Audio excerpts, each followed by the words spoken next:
Welcome to day 4, everyone. I want to start today's video off by saying this will be the final day's play of the series for, the Ashes, I guess. I hope you guys have enjoyed the series up to this point. Let me know in the comments if you want me to do more of it. And make sure you leave a like so I know exactly how much you guys loved this series and want me to keep doing it. But let's get right into the action. It's Nathan Lyon, Rory Burns. And that's pretty close. And it's given. So Australia get the early wicket of Rory Burns.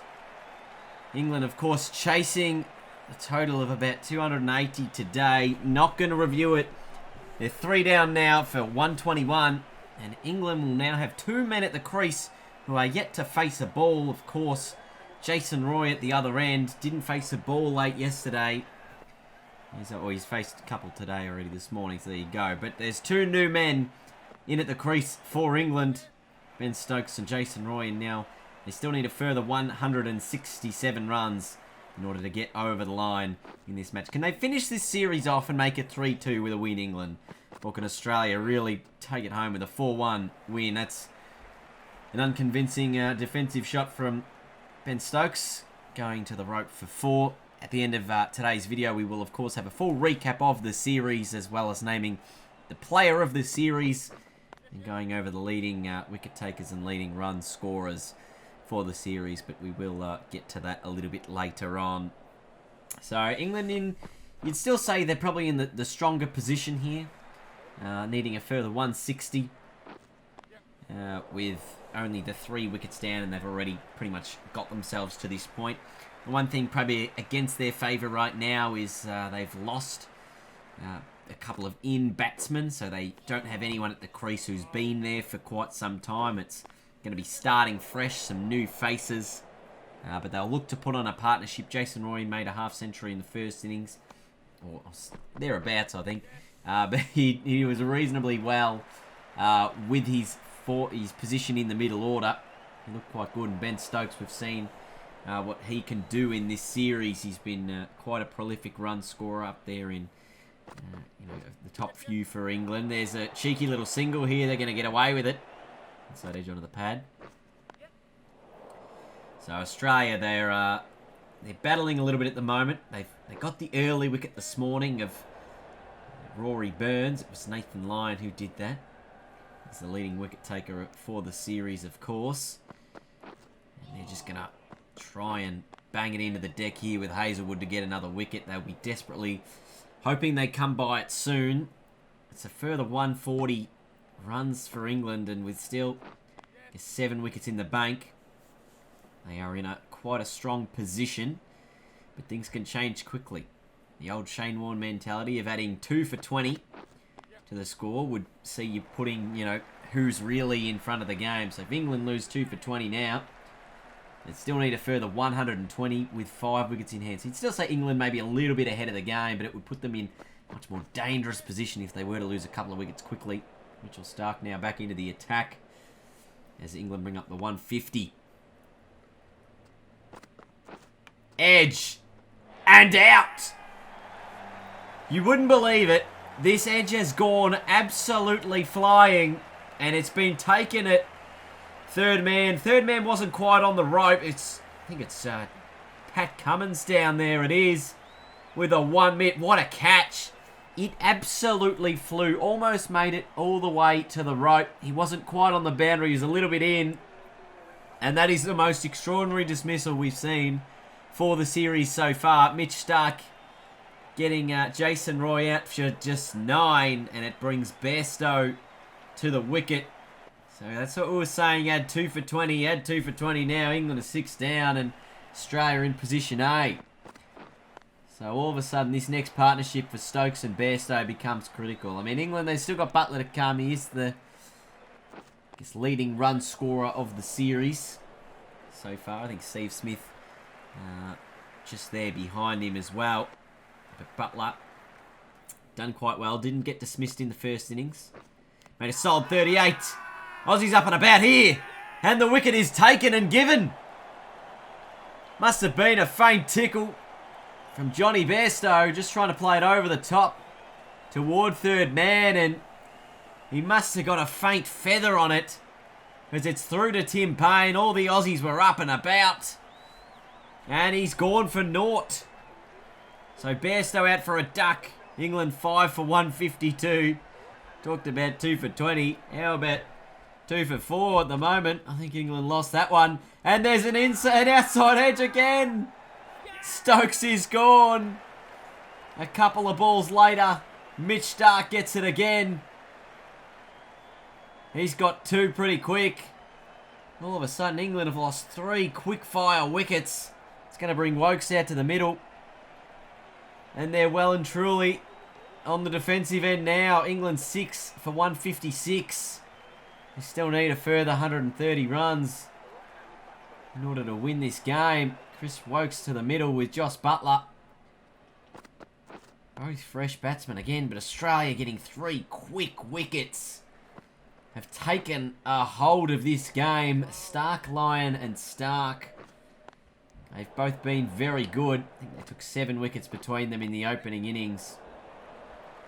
They might have already a few in this second innings. But now this really is the partnership for England. Take a look at the game right now. We talked about 2 for 20. I've said that about 6 times, I reckon. But if you add 2 for 20 now, England are 8 for...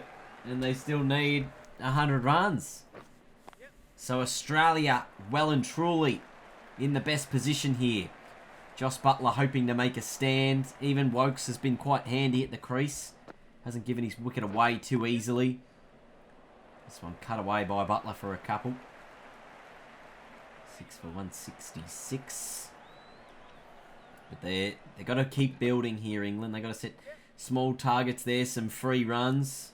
There's 4 free runs for England. They'll happily take those. Outside edge from Buttler. Not carrying to the man at point. Another outside edge from Buttler. This one racing away, going to the fence for 4. Pretty thick edge. Now Lyon to Woakes. England trailing by 1-1-1. Australia would be loving another wicket here. I think it was probably not long before opening session done and dusted. Well, that's onto the pad. That's out. That has bubbled in the air. And what a catch has been taken at Silly Point. I think it might have been David Warner there. Or Marnus. Have a look at this from Nathan Lyon. Gets the off spin. Block goes down from Woakes. It hits his toe. It bounces up. It hits his gloves and knocks it down again. But no, it is Marnus Labuschagne who takes the catch. It's been very good there. It brings Stuart Broad to the middle. And England 7 down now for 177. This game has turned in Australia's favour quickly. Wickets tumbling for England. I think they were 2 for 120 at one point. Lost, what, 5 for 60. Make that 6 wickets. Another one bites the dust. Stuart Broad gone. He's just flicked it through to Tim Payne. Pat Cummins with the breakthrough. And it just continues to be Australia's morning session here on day 4. They feel like they had enough on the board. England now 8 down for 180. As Stuart Broad falls. And it brings Jofra Archer to the crease, who has been getting handy with the bat, but Jos Buttler at the other end has just had to watch this all unfold. And he's going to have to really force himself to take a lot of the strike. Only give it over to Archer when required. But Australia just 2 wickets away from a 4-1 series win.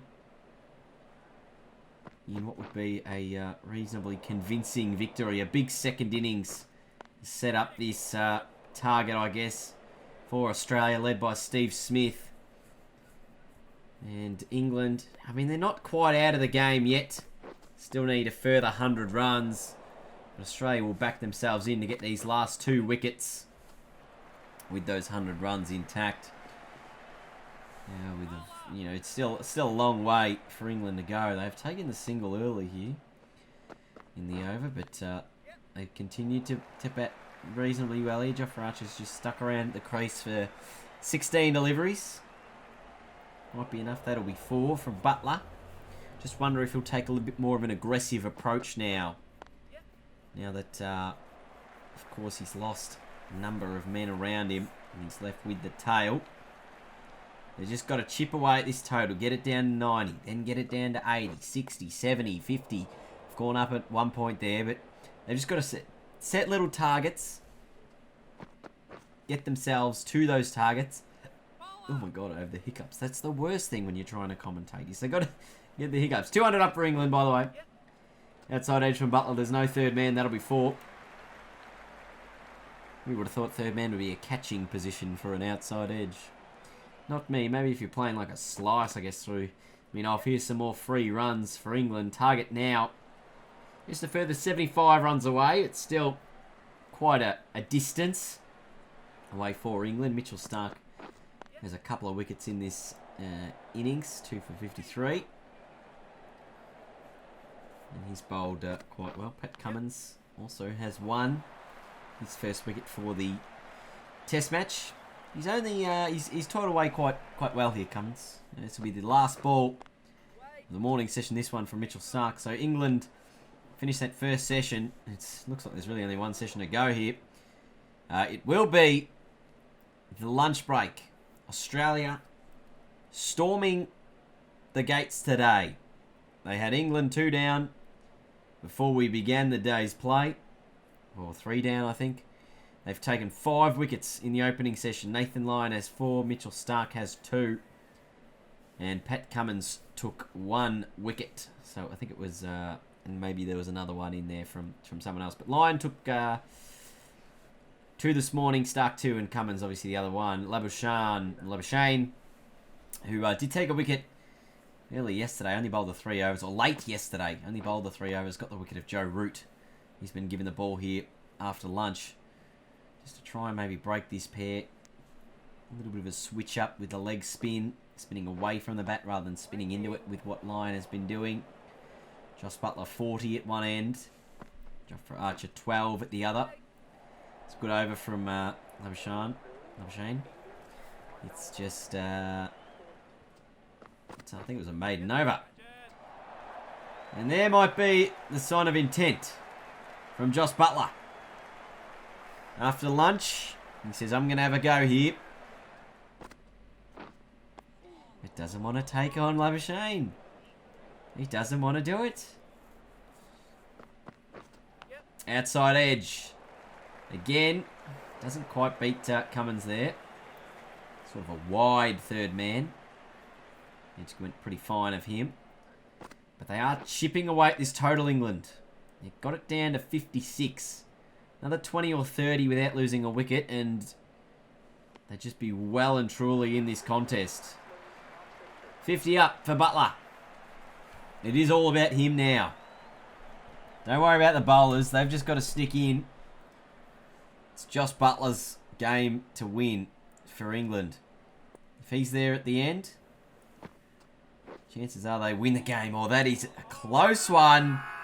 The Aussies are going up for it. I'm not sure whether this might have flicked inside edge or a pad. There certainly was a bit of a noise there. Australia going upstairs with a review here. It's Jofra Archer, of course. Tiny gap between bat and pad, and the ball has somehow gone between it. Remarkable not out. But Archer, he's playing his shots. At the moment, that one off the outside of the blade. Goes to the boundary for 4, and then Tim Paine has dropped a chance.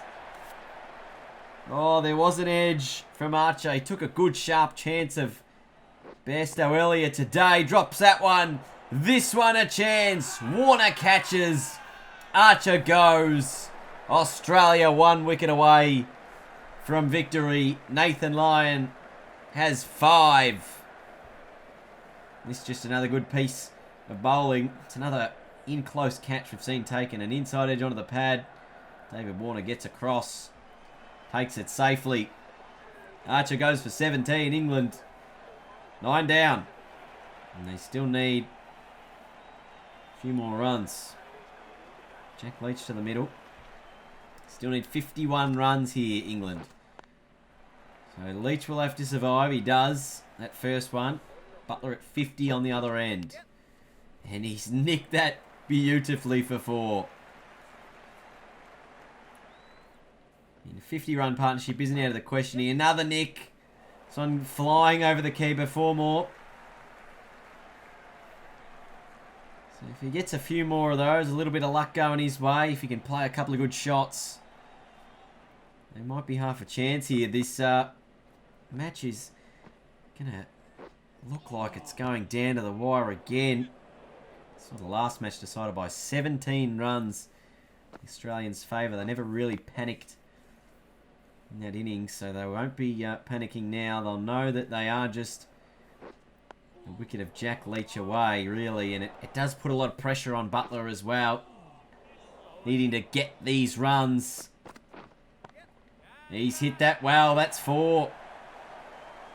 31 more needed.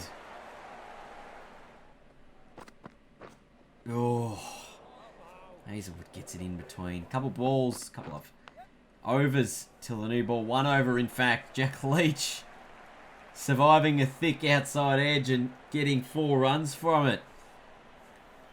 So it doesn't matter how you get him, as long as they get the runs. 26 more needed for England. Safely played. 3 balls till the new ball. 1 ball now, and Australia will have that new ball. Trying to get that last wicket. That's an inside edge from Butler again. It's gone to the boundary again.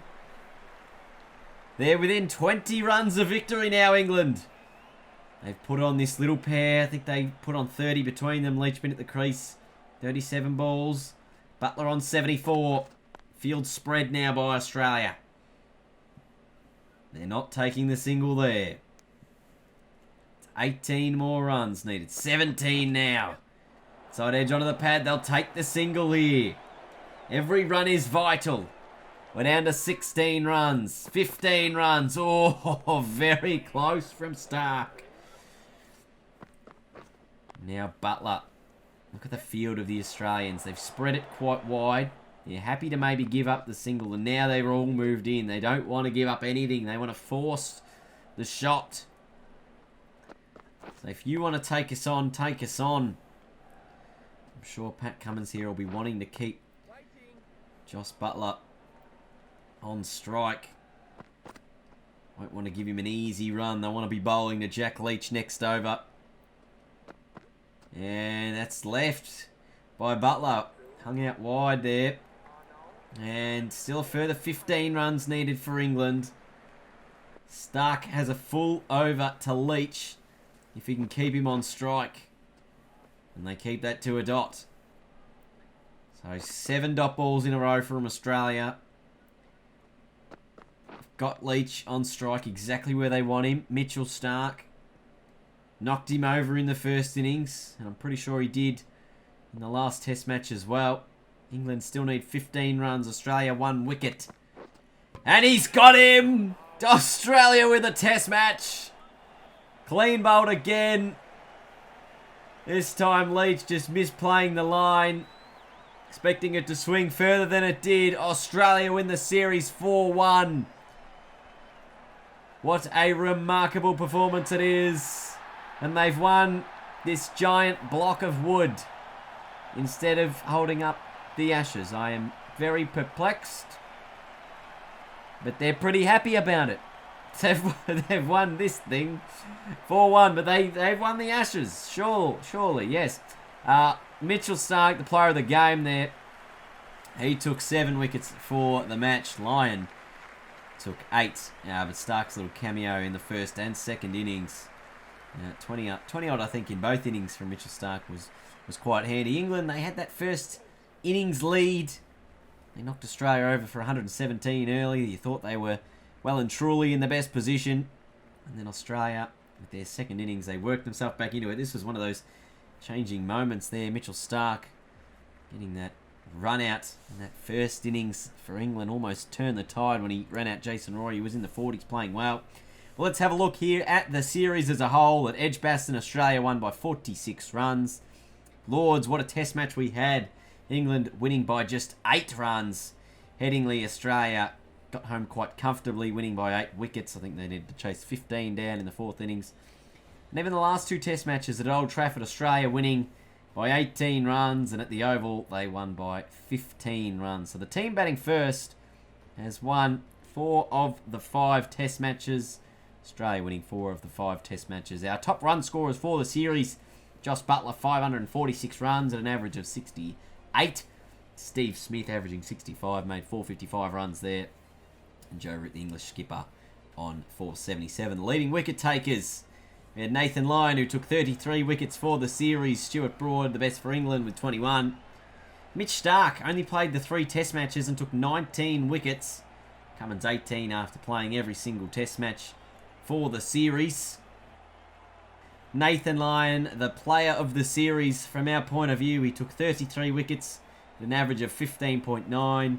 Took a wicket just about every 5.5 overs there. Strike rate of 43. And he did have the best bowling figures of the series with 7 for 48. So Nathan Lyon, our player of the series. I hope everyone has enjoyed this series. I enjoyed bringing it to you guys. It was a lot of effort to put it together, but I think it had some really, really quality content. Let me know in the comments down below what you guys enjoyed most about it. And if you want me to do something like this again, let me know what you think the next thing you want me to do is. But otherwise, thank you all for watching. I hope you had a good, hope you enjoyed the series. Leave a like. If you want to watch it again, it's on screen. You can just click it now. It's all in a playlist. But I hope you enjoyed it, everyone. Thank you for watching, and I'll see you guys later. Have a great bloody day. Go the Aussies.